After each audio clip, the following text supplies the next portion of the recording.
पथारी नगरपरिषदेचे नवा नेतृत्व सुरेंद्र पथारी, रवींद्रनाथ मारोडकर, पंडितराव कांबळे, देवेंद्र निकम, स्वातीताई खोके,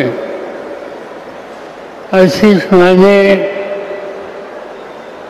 नीताताई गगांजे, सुनील खानवे, लिंगराव गगांजे, राजेंद्र गगांजे या ठिकाणी उपस्थित असलेले तरुण सागर खानवे व्यासपीठावरचे अन्य सगळे सहकारी उपस्थित बंधू भगिनींनो, मी आज दुपारी मुंबईमध्ये एका सभेच्या निमित्तानं होतो. जोरदार पाऊस होता आणि मला चिंता होती की इथं सभा होणार का नाही. कारण कालच देशाचे प्रधानमंत्री पुण्याला यायचे होते, पण पाऊस आला म्हणून त्यांनी पुण्याचा दौरा रद्द केला. मी बापूसाहेब पठारे यांना कॉन्टॅक्ट केलं, म्हणजे सभा होणार आहे का नाही. त्यांनी सांगितलं प्रधानमंत्री येत नाही येत, आपली सभा होणार आणि मोठ्या संख्येनं होणार, पाऊस आला तरी होणार. आणि मला आनंद आहे की या ठिकाणी आल्याच्या नंतर प्रचंड संख्येनं तुम्ही या ठिकाणी हजर आहात.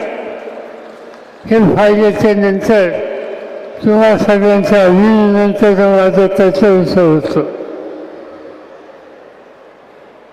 आज महाराष्ट्राची निवडणूक जवळ आली. 3 महिन्याच्या पूर्वी देशाच्या लोकसभेची निवडणूक आली. निवडणूक होण्याच्या आधी देशाचे प्रधानमंत्री नरेंद्र मोदी देशामध्ये जाऊन सांगत होते 400 पार, 400च्या खाली घेणार नाही. लोकांनाही वाटलं मोदी है तो मुमकिन है, नामुमकिन है या मुमकिन है. आणि त्यामुळे लोकांना चिंता वाटत होती की पुन्हा एकदा मोदीचं राज्य येणार आणि तेही 400 जागा घेऊन. या 400 जागा कशासाठी? लोक होतं मागतात विकासासाठी, महागाई कमी करण्याच्यासाठी, बेकारी कमी करण्याच्यासाठी. पण मोदींना या प्रश्नामध्ये रस नव्हता. त्यांना या देशाच्या घटनेला डॉक्टर बाबासाहेब आंबेडकरांनी जे घटनेची चौकट घालून दिली आणि देशाचा कारभार त्या चौकटीत चालला पाहिजे हे सूत्र त्यांनी देशासमोर ठेवलं. ते सूत्र मोदी साहेब आणि त्यांच्या सहकार्यांना उद्ध्वस्त करायचं होतं. ते म्हणतात की असं नाही. असं हेगडे नावाचा त्यांचा एक मंत्री होता, बंगलोरचा, निवडणुकीच्या सभेमध्ये भाषण केलं की 400 जागा आम्हाला पाहिजे, कारण आम्हाला देशाची घटना बदलायची. त्यांचे खासदार होते राजस्थानमधल्या भगिनी, त्यांनी सांगितलं कि देश का संविधान बदलना हो तो मोदी साहब को 400 वोट दे दो. उत्तर प्रदेशमध्ये अयोध्याच्या जवळचा त्यांचा एक खासदार होता, त्यांनी जाहीरपणाने सांगितलं की आम्हाला देशाची घटना बदलायची आहे आणि त्यासाठी मोदी साहेबांना 400 जागा मिळाल्या. माझ्यासारखे लोक अस्वस्थ होते, कारण घटना बदलाचा अधिकार यांना दिला तर तुम्हा लोकांच्या अधिकारावर संकट आणल्याशिवाय मोदी कधी गप्प बसले नसते. आणि म्हणून महाराष्ट्राच्या कानाकोपऱ्यामध्ये आणि देशाच्या अन्य भागामध्ये आम्ही लोक एकच राहिलो. इंडिया नावाची आघाडी केली. त्याच्यामध्ये राहुल गांधी होते, त्याच्यामध्ये काँग्रेसचे खरगे होते, त्याच्यामध्ये मी होतो, त्याच्यामध्ये कम्युनिस्ट पार्टीचे लोक होते, त्याच्यामध्ये मुलांश्री यादवांचे लोक होते. अनेक पक्षाच्या लोकांना आम्ही एकत्र केलं आणि 400च्या आसपास जाण्याचा त्यांचा जो प्रयत्न होता तो तुम्हा लोकांच्या मदतीने आम्ही हालून वाढलं. महाराष्ट्रामध्ये आणखी स्थिती झाली. 5 वर्षापूर्वी महाराष्ट्राची निवडणूक झाली. सर्व राज्यात 48 खासदारांची जागा ही असताना काँग्रेसला 1 जागा मिळाली, राष्ट्रवादीला 4 मिळाल्या. चिंता होती आम्हाला लोकांना. मला खात्री होती की महाराष्ट्रात आपण वेगळं चित्र दाखवू. 5 वर्षाच्या पूर्वी या महाराष्ट्रामध्ये फक्त 5 जागा मिळाल्या होत्या. कालच्या लोकसभेच्या निवडणुकीमध्ये आम्ही लोकांनी 48 पैकी 31 जागा जिंकल्या. तुम्हा सगळ्यांच्या फाशी झाल्या. आणि राष्ट्रवादी काँग्रेस पक्षाने फक्त 10 जागा लढवल्या. त्या 10 ते 8 निवडून आली. याचा अर्थ आहे की लोकांना बदल हवा आहे. आता तो बदल लोकांनी दाखवला. आता तो बदल आज तुम्हाला मला महाराष्ट्राच्या निवडणुकीत दाखवायचा आहे. काही ठिकाणी निवडणुका झाल्या. केंद्र सरकारने एक ठराव केला की सर्व देशाची निवडणूक एका वेळेला घेणार. चांगली गोष्ट आहे.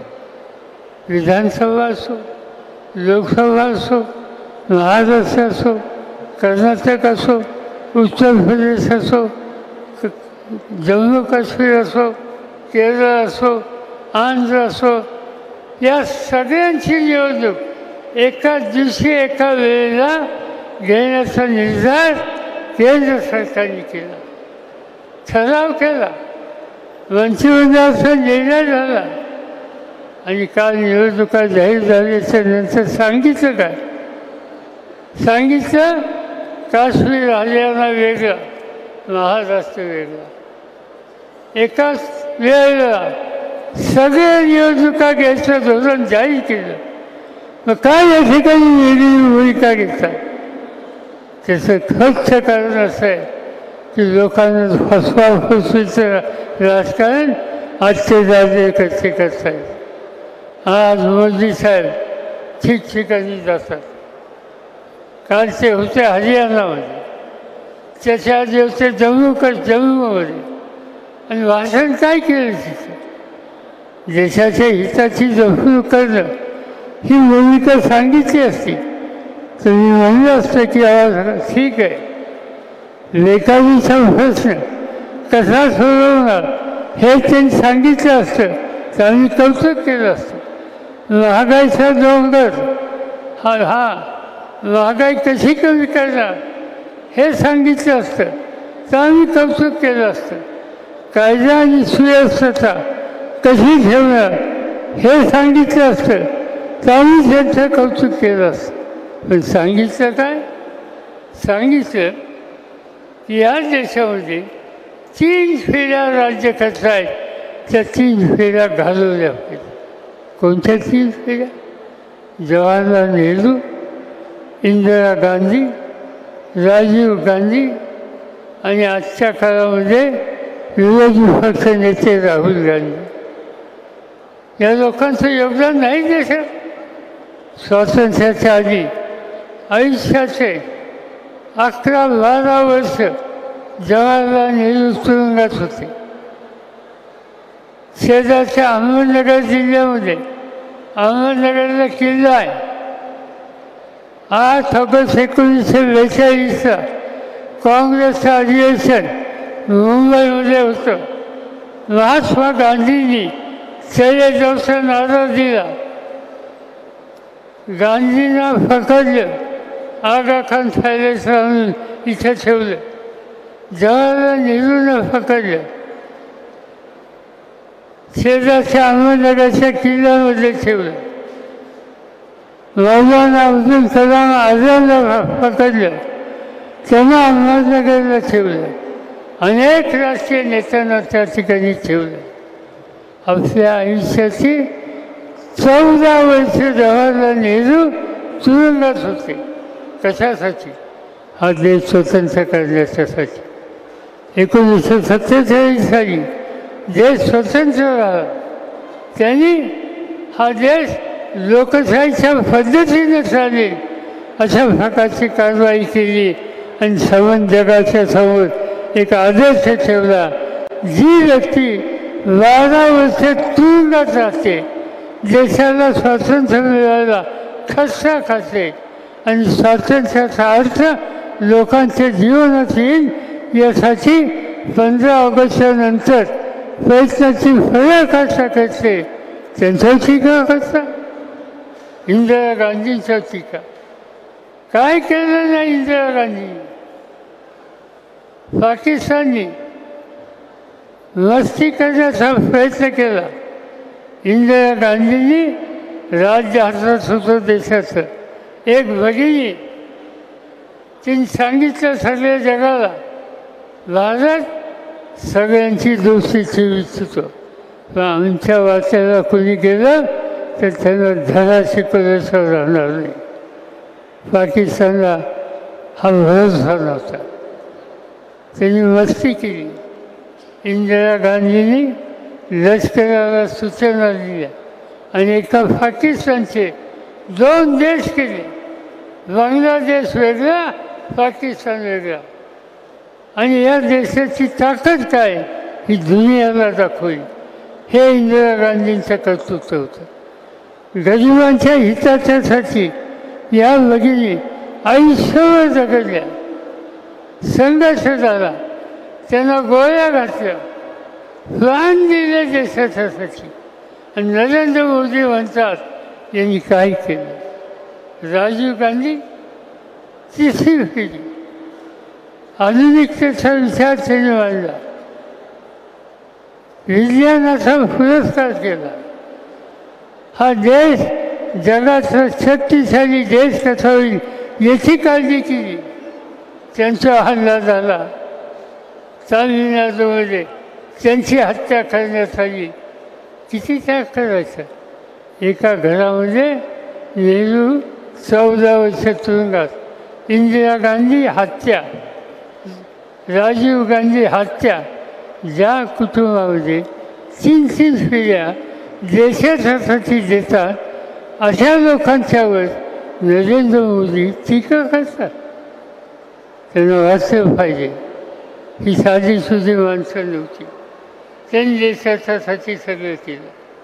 आणि म्हणून आज या देशाच्या समोर एक वेगळं चित्र कसं येईल, राज्य समृद्धीच्या रस्त्यावर कसं जातील याच्यामध्ये आम्हाला लोकांची काळजी घेतो.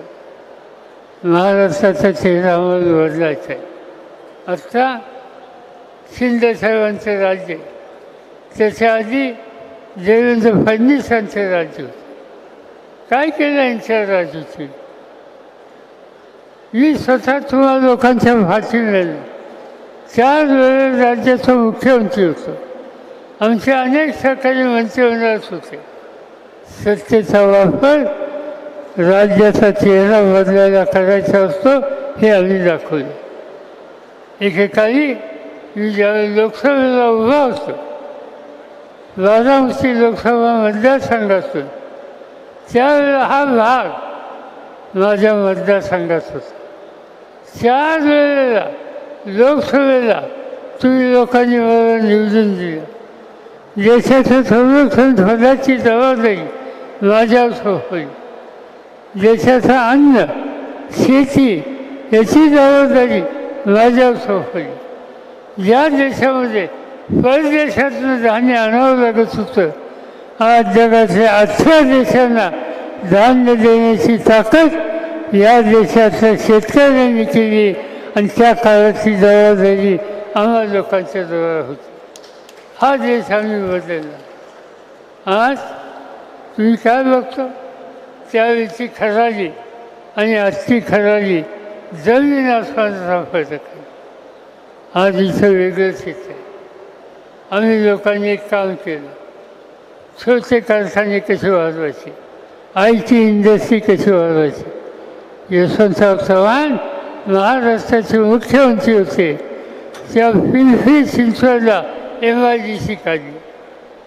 कासाचा टेल्कोचा कारखाना आणला, बजाजचा कारखाना आणला, किर्लोस्करांचे कारखाने आणले, अनेक कारखाने चव्हाण आणले आणि देशामध्ये महाराष्ट्रामध्ये पुणे आणि पुण्याचा परिसर औद्योगिकदृष्ट्या महत्त्वाचा राहिला.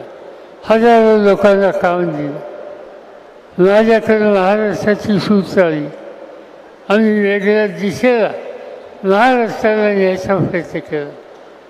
मला आठवतं आहे, नानासाहेब नवले म्हणून आमचे सहकारी होते, खासदार होते. संत तुकाराम साखर कारखाना त्याचे संस्थापक होते आणि त्यांनी कारखाना काढायचा ठरवला. कुठं? हिंजवडीला. मला बोलवलं, भूमिपूजनाला. मी गेलो, मुख्यमंत्री म्हणून गेलो, भूमिपूजन केलं आणि सांगितलं इथं साखर कारखाना होणार नाही. लोक म्हणजे गमतीच आहे, मुख्यमंत्री कसला. आम्ही या ठिकाणी साखर कारखान्याच्या पायाभरणीसाठी बोलवलं, पायाभरणी केली आणि म्हणतात तिथं होणार नाही. काय होणार? मला इथं IT आणायची, इथं ITचं सेंटर आणायचे. आज तुम्ही हिंदुस्थान जा, तुम्ही अमेरिकेत आहात का जपानमध्ये आहात हे कळत नाही. सवय हिंदुस्थानचा चेहरा बदलला. 11,000 कोटीची निर्यात त्या ठिकाणी जर 6 महिन्याला होती, हजारो लोकांना काम मिळालं. एक त्या हिंदुस्थानी पुण्याचा चेहरा बदलला. आणि हे हिंदुस्थानी नाही केलं, हिंदुस्थानी केलं तेच खराजीने केलं. आज खराजीच्या आजूबाजूला काय दिसतं इथं? IT industry. आज हजारो लोक या ठिकाणी जातात. एकेकांचे आमचे सगळे सहकारी, कुणी पथारे असतील, कुणी गवंडी असतील, कुणी अन्य असतील, या सगळ्यांचं वास्तव्य या भागामध्ये होतं. आज या भागामध्ये फायद्याच्या नंतर IT इंडस्ट्रीमध्ये गेल्याच्या नंतर तुम्हाला मला सर्व देशाच्या कानाकोपऱ्यातले लोक आज या ठिकाणी येतात. एक त्या खराजीमध्ये जवळपास शिरूर तालुका असो, पारनेर असो, या भागाचे 30 ते 40,000 लोक आज या ठिकाणी राहतात, कष्ट करतात. कष्ट करण्याच्यासाठी त्यांना साधनं निर्माण करून देणं हे काम आम्ही लोकांनी करून दिलं. आणि हे खराजी एवढं पुरतं नाही, हा विस्तार आम्ही अनेक ठिकाणी केला. हिंजवडी केली, चाकण केलं.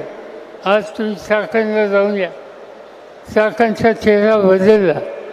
एकेकाळचं चाकण आणि आजचं चाकण जमीन आसमानाचा फरक.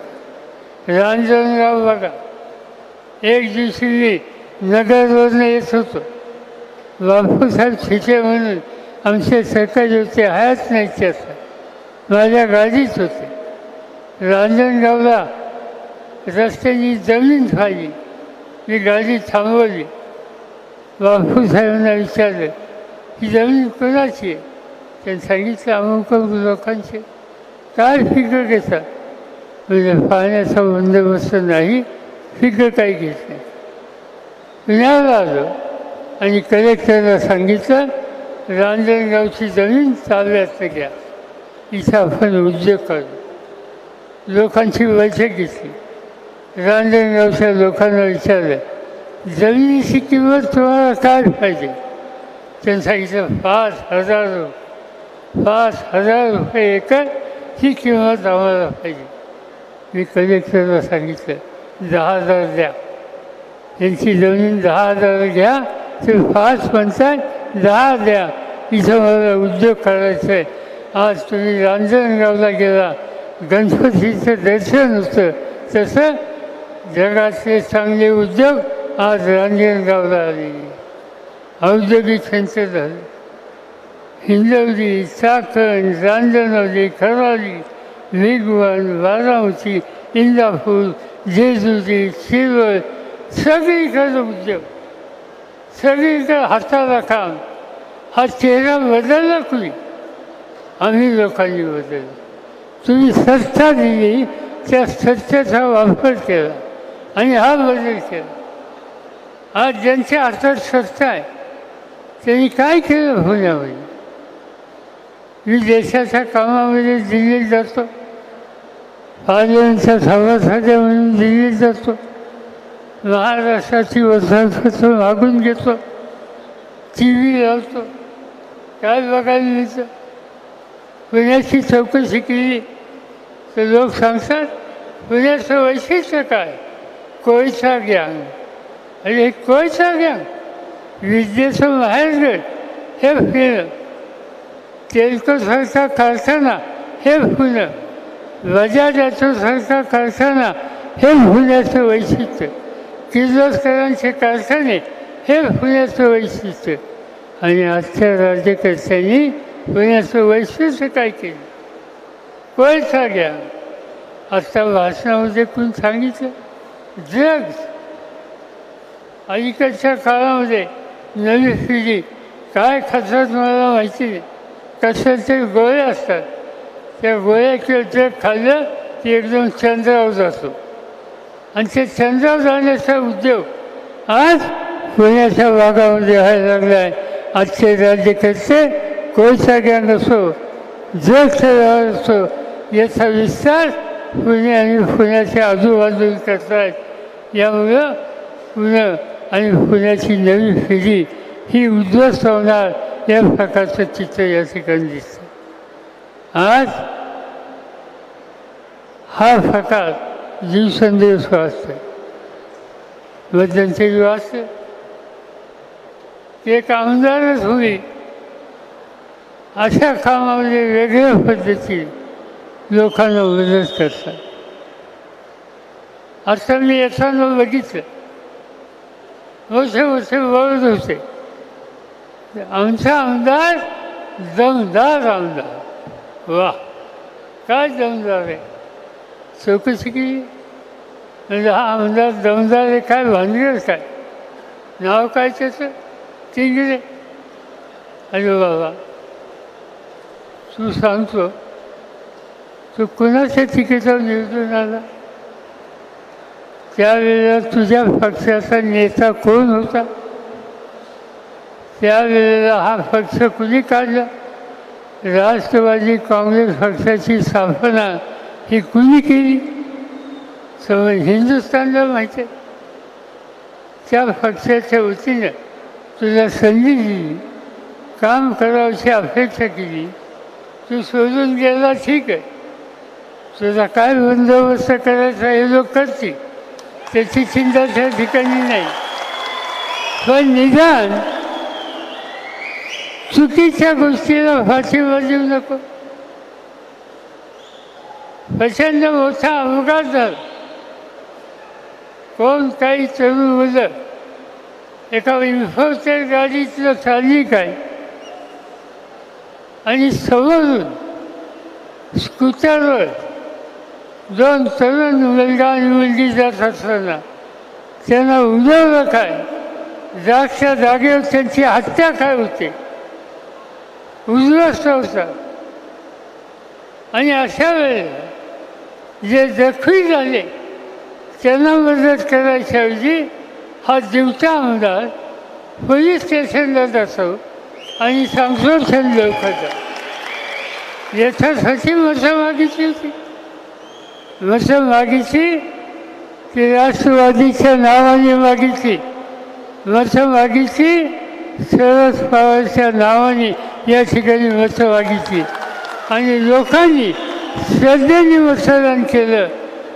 त्या श्रद्धेसाठी उत्तरदायित्व तुम्ही या पद्धतीने देता.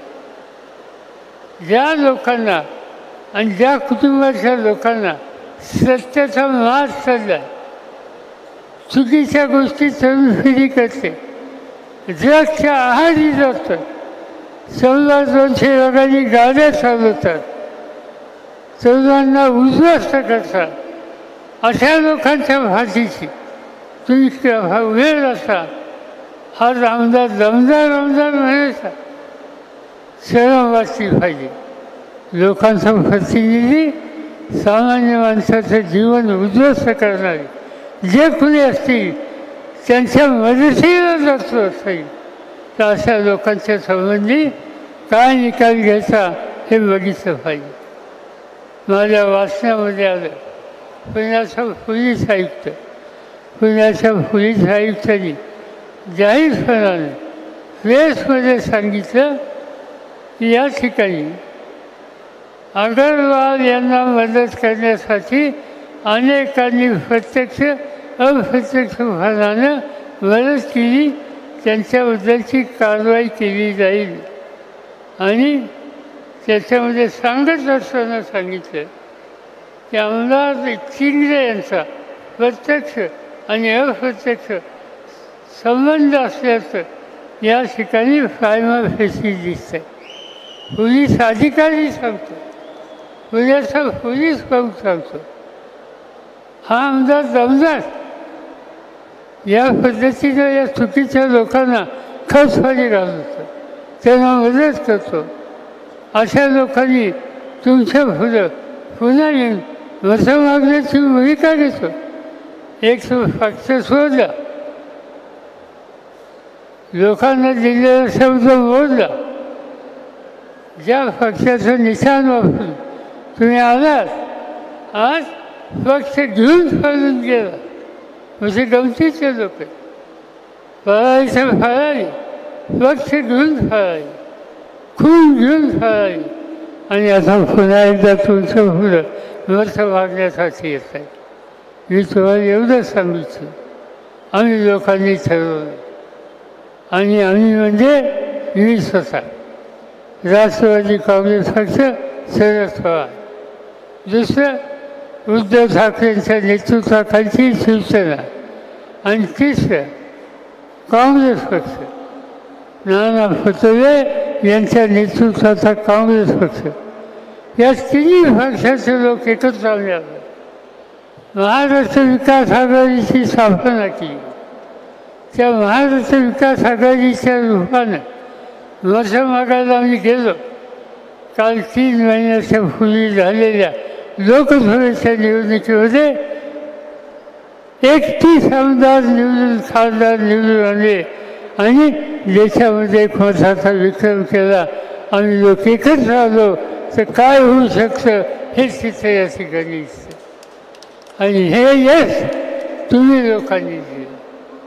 माझी तुम्हा लोकांना विनंती आहे, ही आघाडी आधी आम्ही कायम ठेवली आणि मी तुम्हाला शब्द देतो, या आघाडीचा एक सहकारी म्हणून आम्ही काही करू, पण एकीनं महाराष्ट्राचे चित्र बदलण्यासाठी तुम्हा लोकांच्या समोर कार्यक्रम देऊ.